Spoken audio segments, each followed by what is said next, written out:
আজকে আপনাদের সঙ্গে শেয়ার করব সুস্বাদু ও মজাদার কচুর ফুল দিয়ে শুটকি মাছ ভর্তা। আশা করছি আমার এই সিম্পল রেসিপিটা আপনাদের ভালো লাগবে। এখন বর্ষার সিজন, এখন বাজারে প্রচুর পরিমাণ কচু ফুল পাওয়া যায়। যারা এখনও ট্রাই করেননি, একবার হলেও ট্রাই করবেন, ইনশাল্লাহ ভালো লাগবে। এটা দেখতে যতটা লোভনীয়, খেতে দুর্দান্ত মজাদার। চলুন তাহলে কথা না বাড়িয়ে রেসিপিতে চলে যাই। এখানে আমি কচুর ফুল নিয়েছি, আপনারা দেখতেই পাচ্ছেন, আর ফুলগুলো কতটা ফ্রেশ। এখন এগুলো আমি কেটে নিব।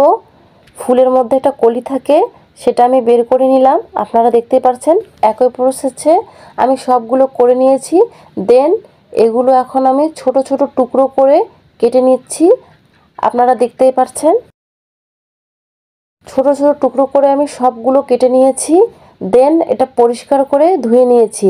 এটার যে পানিটুকু আছে, একটা প্যান বসিয়ে আমি এটা ভালোভাবে ভেজে নিব যাতে পানিটা শুকিয়ে যায়। দেখতে পাচ্ছেন একটু কালারটা চেঞ্জ হয়ে গেলে এটা আমি নামিয়ে নিব।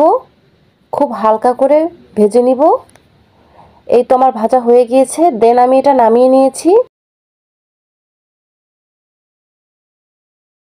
চুলায় প্যানটা আবারও আমি বসিয়ে দিয়েছি। দেন পরিমাণ মতো তেল দিয়ে দিয়েছি। শুটকিটা আগে থেকে পরিষ্কার করে ধুয়ে রেখেছিলাম, সেটা দিয়ে দিয়েছি। এখন এটা হালকা করে ভেজে নিব। দেন এর মধ্যে পরিমাণ মতো মরিচ দিয়ে দিয়েছি। ঝালটা আপনারা কমিয়ে বাড়িয়ে নিতে পারেন। দিয়ে দিলাম রসুন কুচি, এটাও বাড়িয়ে কমিয়ে নিতে পারেন, কোনো সমস্যা নেই।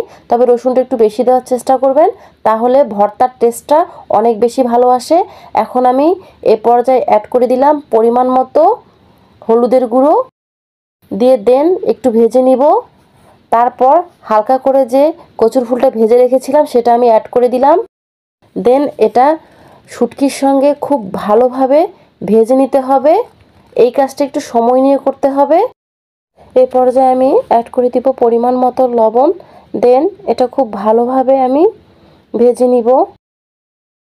আপনারা দেখতে পাচ্ছেন ভাজতে ভাজতে অনেকটা আমার কালার চেঞ্জ হয়ে গিয়েছে আর আমার ভাজাও হয়ে গিয়েছে।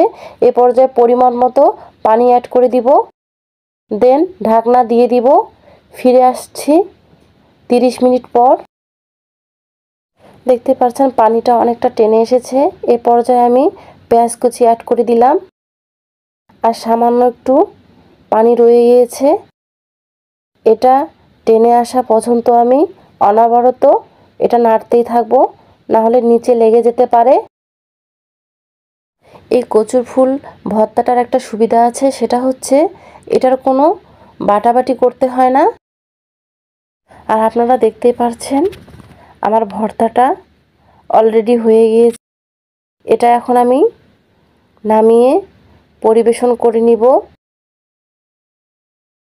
তো গাইস, রেডি হয়ে গেল আমার সুস্বাদু ও মজাদার শুটকি দিয়ে কচুর ফুল ভর্তা। দেখতে পাচ্ছেন এটা কতটা লোভনীয় লাগছে দেখতে। যারা এখনও খাননি তারা একবার হলেও ট্রাই করবেন, ইনশাল্লাহ ভালো লাগবে।